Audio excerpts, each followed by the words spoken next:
जादुई घर। एक बार की बात है, रामू और शामू नाम के दो मित्र थे। रामू स्वभाव से आलसी और कामचोर था। वो हर वक्त कोई काम करने या मेहनत करने से पीछे हटता था। रामू की माँ अक्सर उसे डांटती रहती। अरे कल मुहे कुछ काम कर ले, कब तक घर पर दिन भर बैठा मुफ्त की रोटियां तोड़ेगा, जब देखो सोता रहता है निकम्मा। अरे माँ, क्यों सारा दिन मुझ पर चिल्लाती रहती हो? कर लूंगा काम, अभी तो मेरी सोने और खाने पीने की उम्र है। ये बोल के रामू गुस्से में पैर पटकते हुए घर से बाहर जाने लगा। तभी शामू आ गया और बोला, अरे दोस्त, इतने गुस्से में कहाँ भाग रहे हो? रुको रुको। अरे शंभू, माँ सारा दिन बोलती रहती है काम कर काम कर। काश ऐसा हो मुझे कोई काम ना करना पड़े, बस आराम से बैठकर खाने को मिलता रहे, फिर तो जिंदगी के मजे ही मजे हैं। ये ख्याली पुलाव बनाना छोड़ो और मुझे किसी काम से दूसरे शहर जाना है।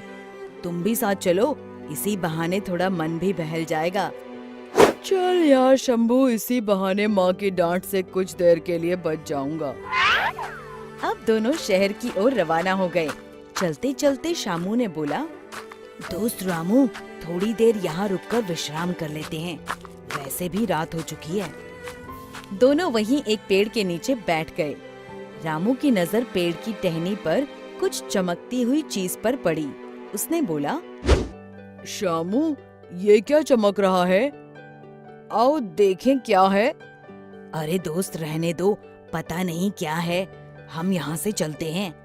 तुम भी खामखा डरते हो, एक बार पेड़ पर चढ़कर देखें तो सही, आखिर है क्या।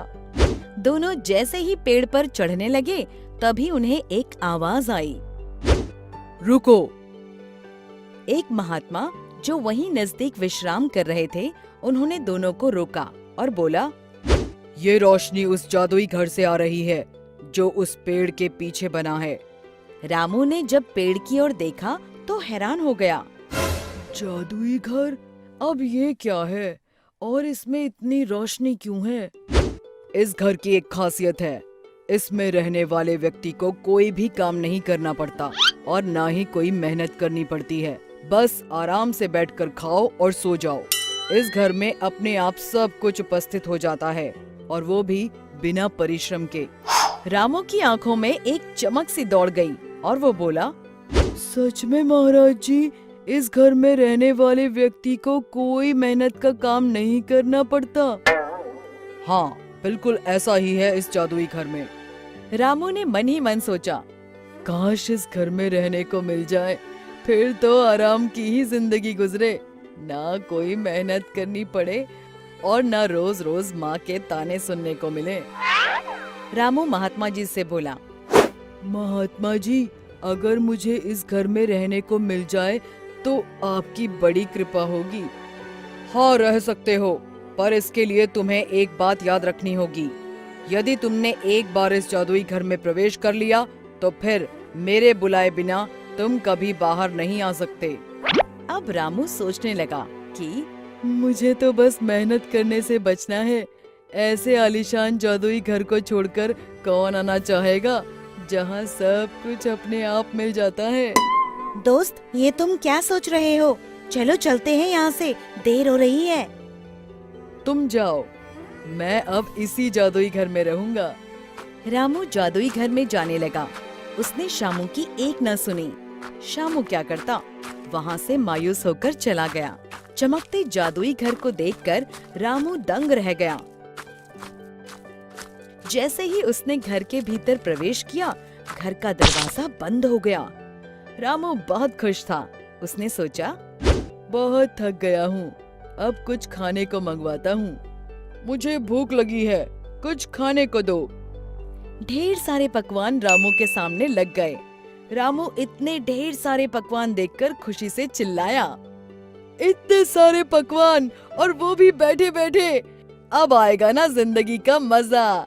भोजन करने के पश्चात रामू ने सोचा, थोड़ी देर सो जाता हूँ, बहुत नींद आ रही है। रामू सो गया। कुछ देर बाद वो सोकर उठा और फिर कुछ खाने के लिए मंगवाने लगा।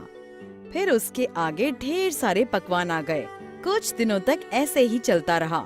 रामू जो मांगता जादुई घर में उसे वही खाने को मिल जाता।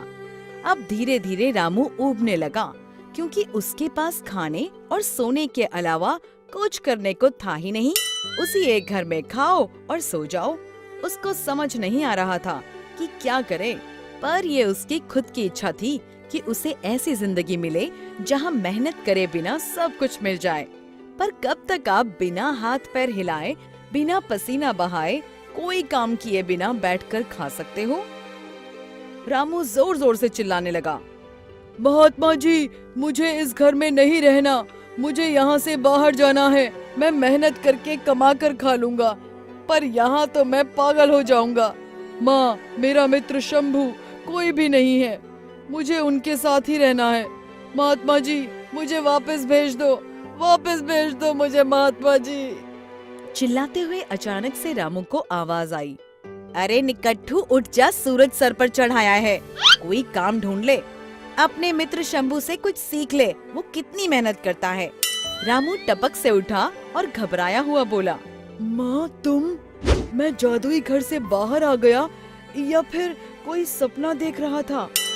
रामू को समझ आ गया था कि बिना मेहनत किए जीवन बेकार है। शिक्षा, हमें हमेशा परिश्रम करते रहना चाहिए, क्योंकि परिश्रम का फल सदैव मीठा होता है। दोस्तों, हमें उम्मीद है कि आपको हमारी ये कहानी पसंद आई होगी। कृपया हमारे चैनल को सब्सक्राइब करें और सभी अपडेट्स के लिए बेल आइकन जरूर दबाएं। और हाँ, वीडियो लाइक और शेयर करना मत भूलिएगा। Bye bye.